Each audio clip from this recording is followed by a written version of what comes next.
안녕하십니까? 안녕하십니까. 네, 반갑습니다. 특별히 오늘 반갑습니다. 그 원주에서 함께 예배에 참여하신 성도님들, 우리 아버님, 어머님, 그리고 김태경 목사님 가족 진심으로 환영합니다. 네.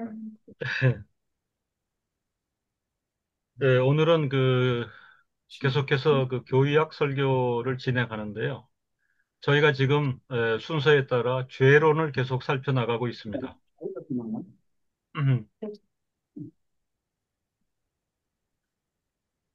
죄에 대해서 살피는데 오늘은 죄에 대한 율법과 복음의 이해, 이런 내용을 설교를 통해서 살피도록 하겠습니다.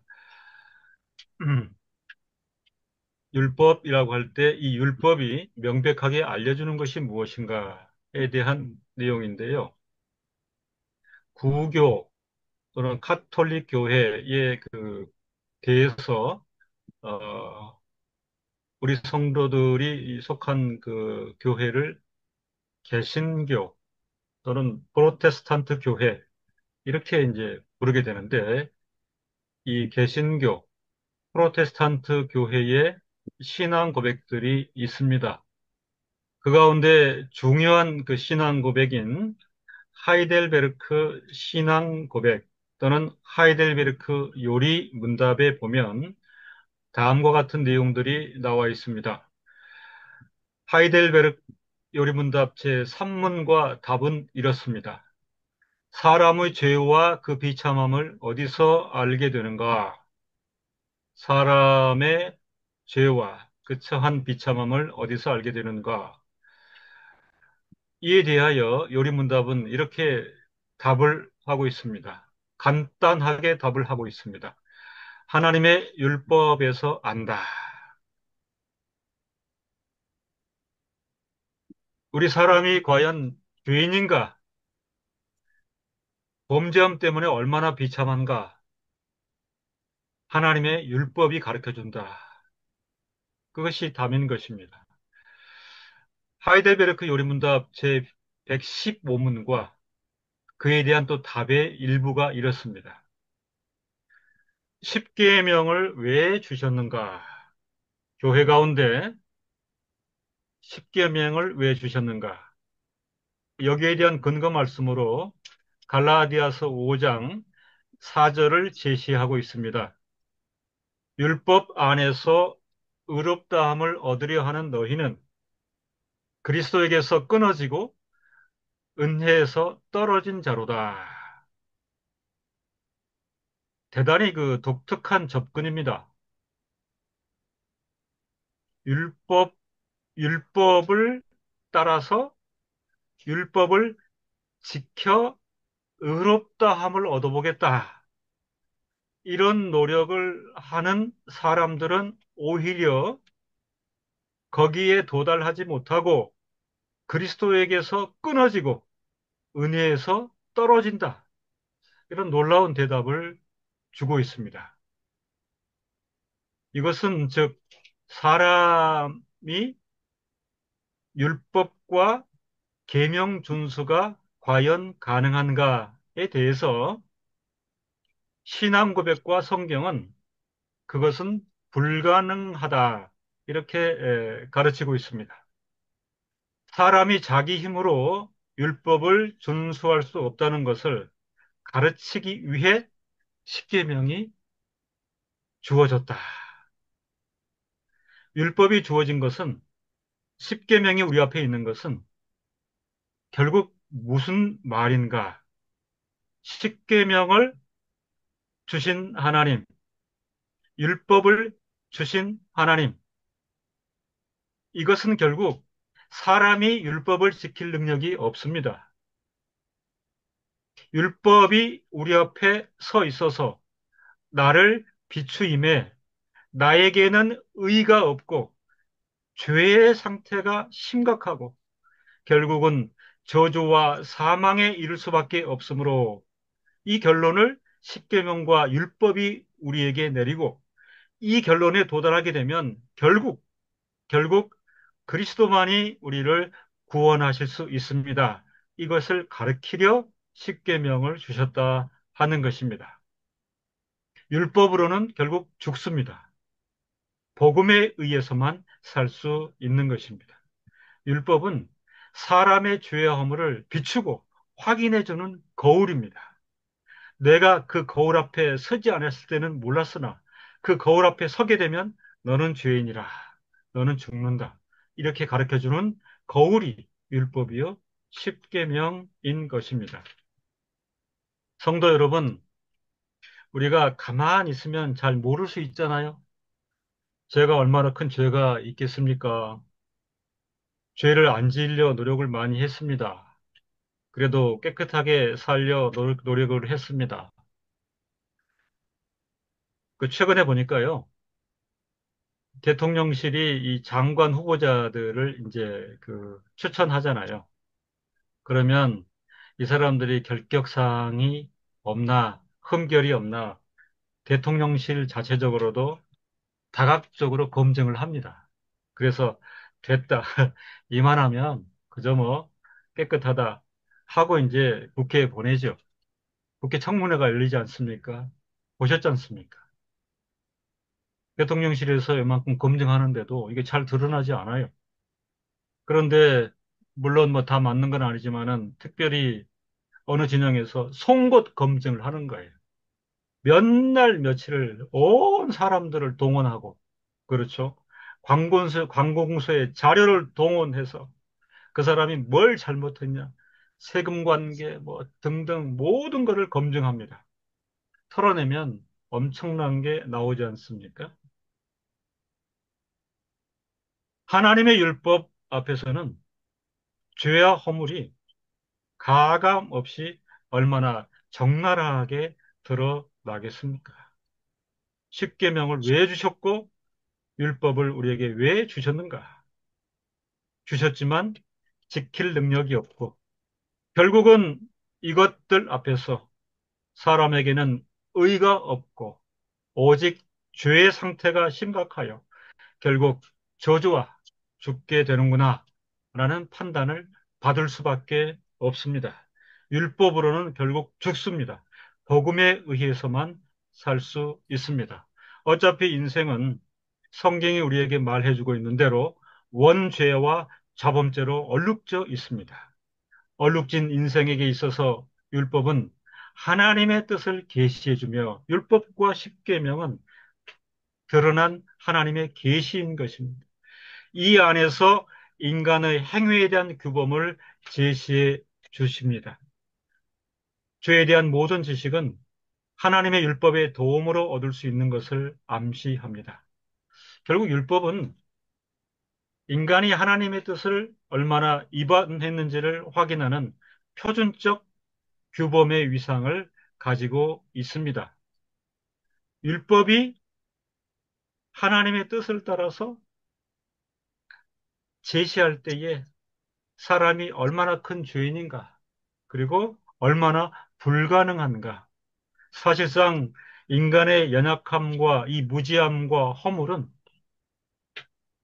죄가 무엇인지, 죄가 무엇인지, 죄가 얼만큼 무서운 건지, 내가 얼만큼 죄를 지었는지도 모르는 경우가 허다한 것입니다. 이런 예가 있습니다.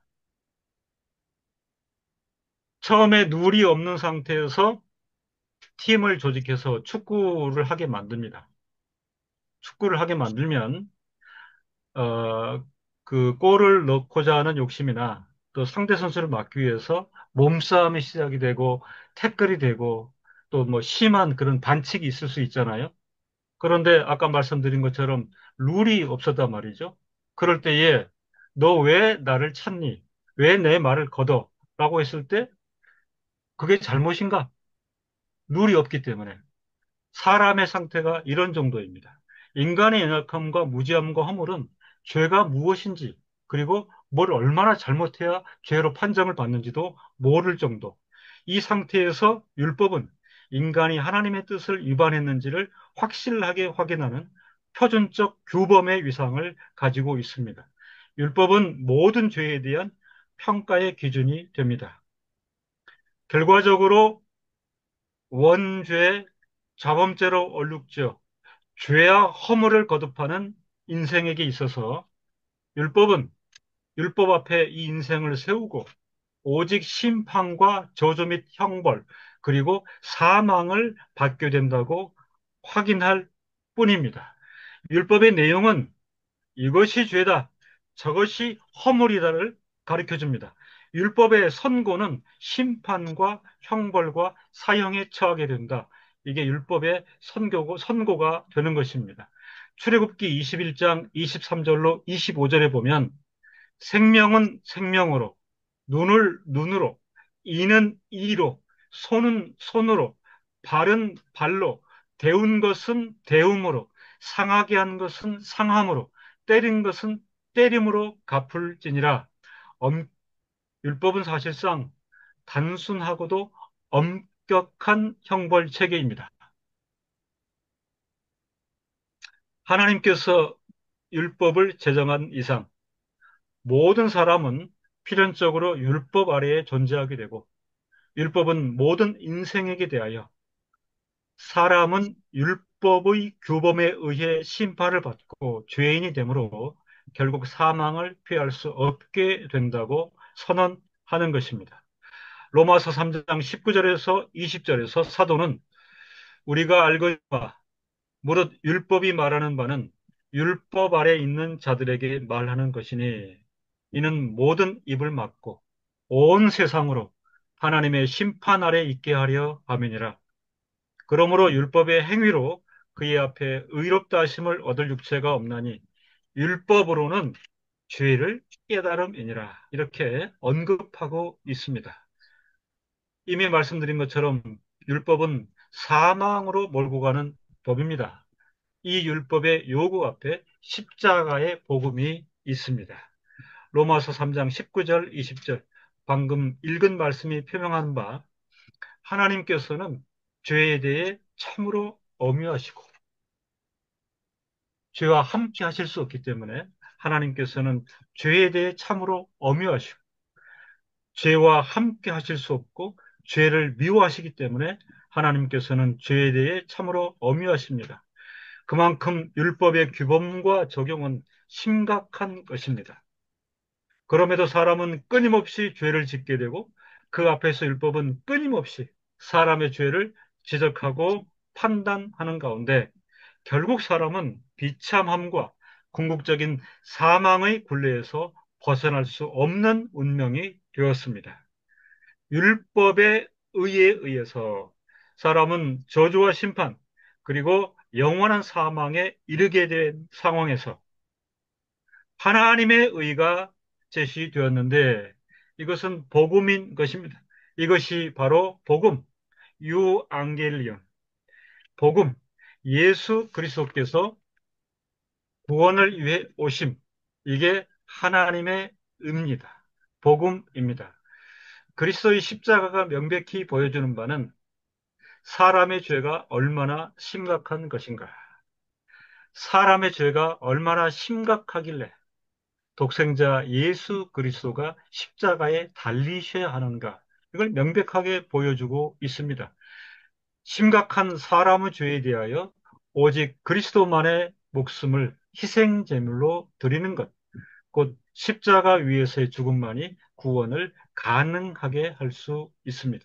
로마서 3장 25절에 이 예수를 하나님이 그의 피로 인하여 믿음으로 말미암는 화목 제물로 세우셨으니 이는 하나님께서 길이 참으시는 중에 전에 지은 죄를 간구하심으로 자기의 의로우심을 나타내려 하심이니, 참으시는 중에 백성들의 전에 지은 죄를 간과해 주심으로 하나님의 의로우심을 나타내려 하심이니, 율법의 의를 극복하는 하나님의 의가 선포되고 있습니다.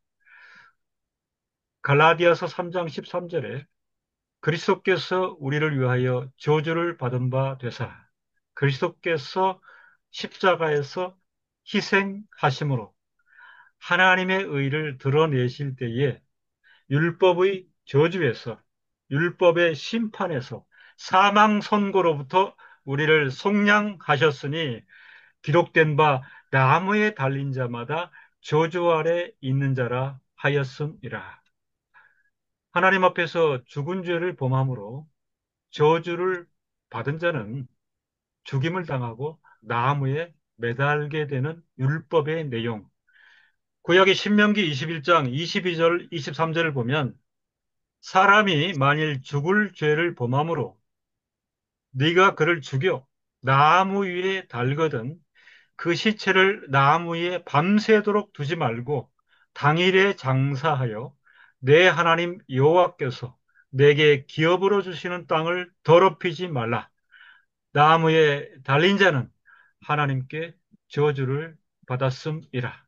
심각한 인간의 죄에 대하여 율법의 의가 적용될 때에는 오직 심판과 치명적인 사망이 예비되나 하나님의 의가 드러날 때 예수 그리스도께서 오히려 나무에 달리심으로 희생제물로 드리심으로 택한 백성들을 구원하시는 도리, 이것이 복음의 요체가 되는 것입니다. 온갖 허물과 죄를 인한 저주와 사망 가운데 빠져 있는 인생들을 향한 긍휼하심이 하나님의 의로 드러났다 말씀을 드렸습니다. 이 하나님의 의가 드러났을 때 하나님께서는 독생아들, 유일하신 아들 예수 그리스도로 하여금 자기 백성의 모든 불의를 담당하게 하셨으며 자기 백성이 감당해야 할 죄에 대한 형벌을 아들 예수 그리스도에게 형벌로 내려셨습니다. 택하신 자기 백성을 긍휼히 여기사 그 불쌍히 여기시며 사랑하심의 극치가 드러나는데 그것이 그리스도의 십자가요. 이것이 하나님의 의인 것입니다.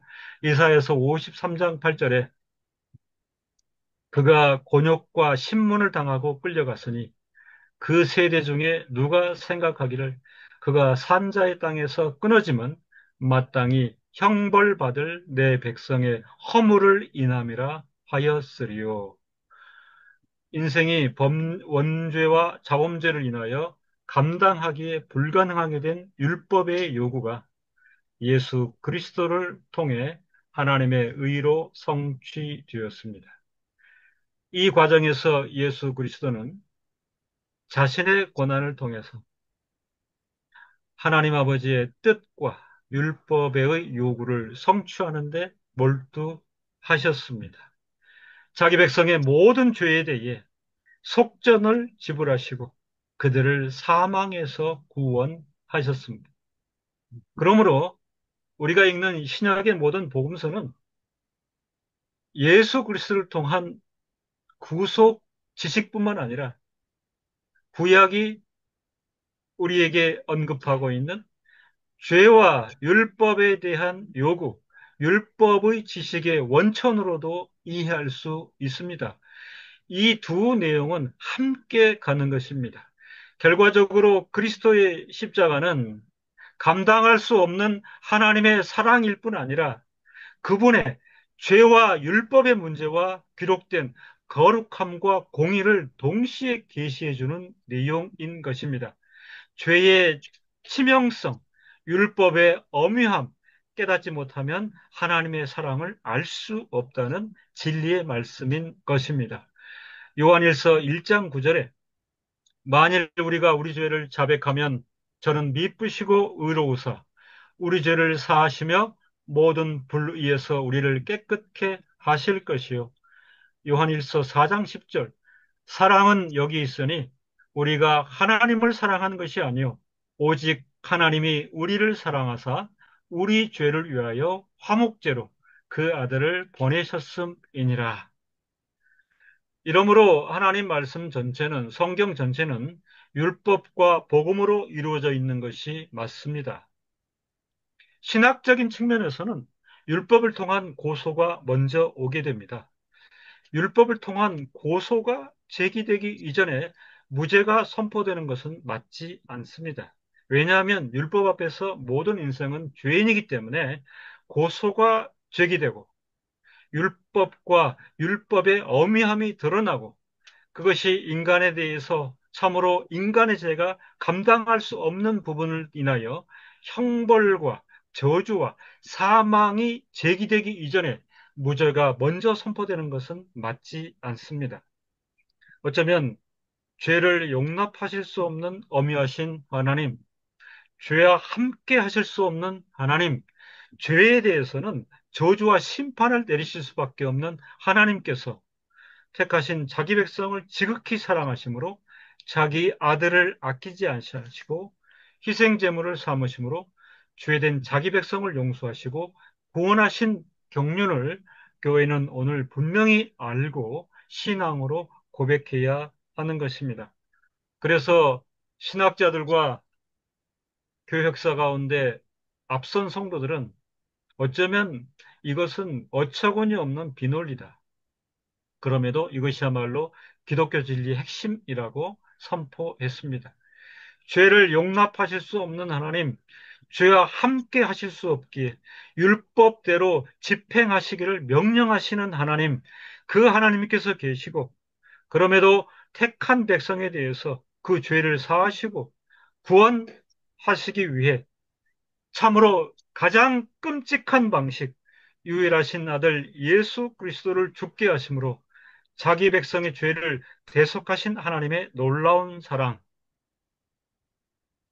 이것이 기독교 진리의, 구속 진리의 핵심인데, 성도 여러분, 이 지식, 이 진리의 내용을 모르고서야 우리가 세상에서 얻는 지식이나 학식이나 어떤 획득이 무슨 가치가 있겠습니까?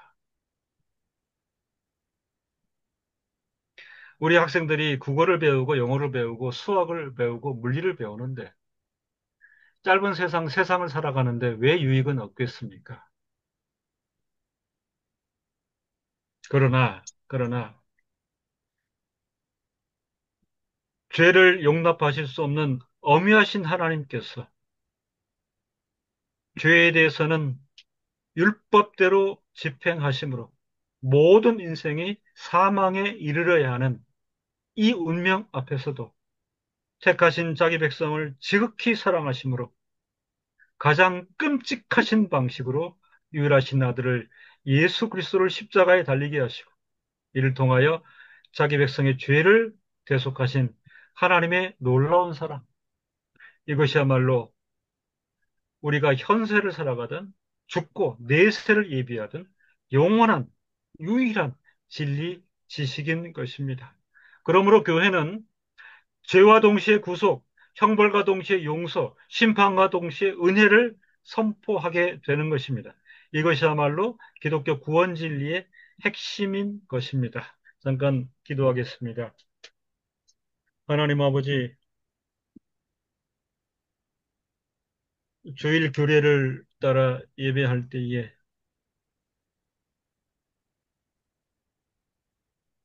하나님께서